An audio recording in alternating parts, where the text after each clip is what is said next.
But isn't that as well because if we have a high level of morality, that in a sense limits us and it limits our choices?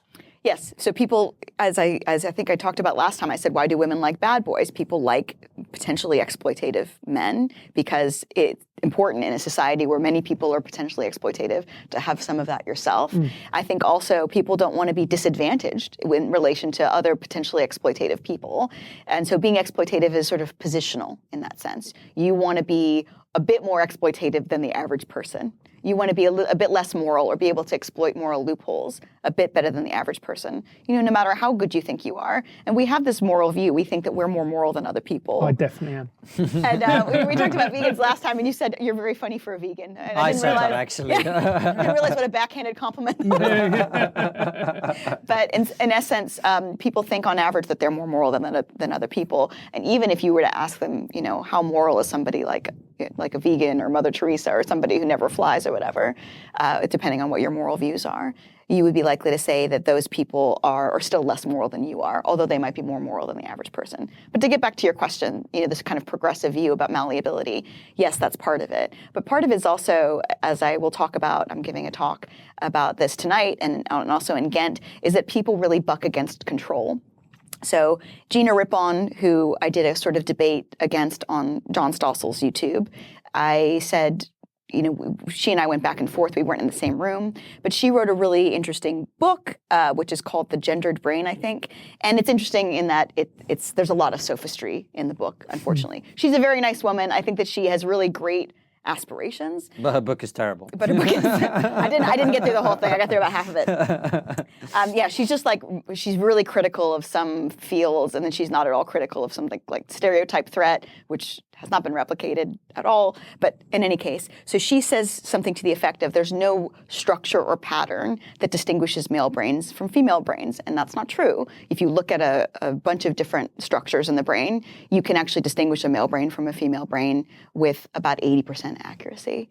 And it doesn't even matter that much because you wouldn't be able to distinguish a physics professor from a murderer if looking at their brains. That doesn't mean they're not different, right? It just means that our brain science or the ability to distinguish people based on brain structures isn't very good.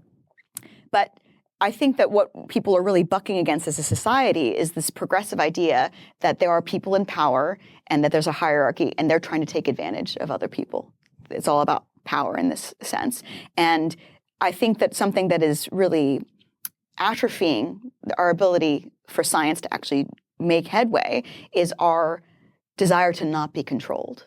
So people don't want you to be able to guess anything about them based on whether or not they're male or female. So now people are saying that they're non-binary or that they have these other very complex gender attributes because they don't want you to be able to say, okay, I'm going to have a very good idea of what your attributes are like.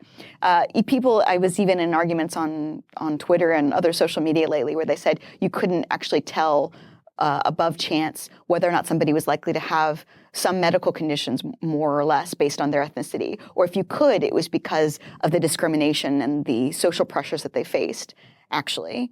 So I talk about being an evolutionary psychologist and a transhumanist because I think that the best way to equalize our society and to make some people better off than who are currently worse off is actually through technology and through biological engineering rather than through changing perceptions. There's only so far that changing perceptions about who can do what can actually do, unfortunately. And I think everybody is given a kind of genetic lottery ticket. Some people are born attractive. Some people are born smart. Some people are born with really good willpower. Some people are not.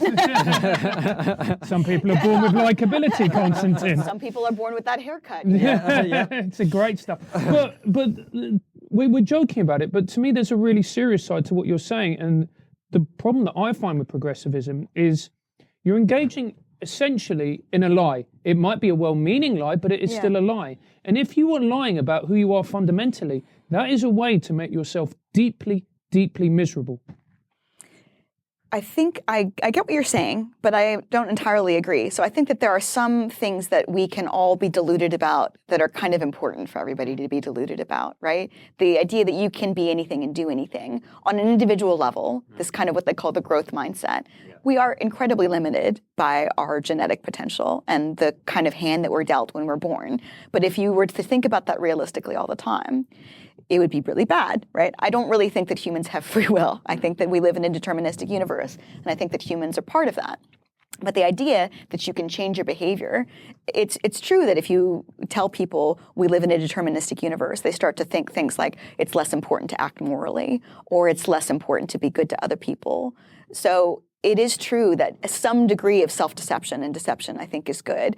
But I think if we are going to make headway in terms of science, that deception can't be circulated by the people who are the experts. It can't be circulated that, for example, some ethnic disparities in health are entirely due to social stigma and discrimination. We have to understand that men and women have biological, psychological differences, and that genetics also have a very strong determining factor in our psychology, not just individually, but also potentially between populations. This is all stuff that's super important. And if we don't get that, we're going to keep trying to make interventions that don't work.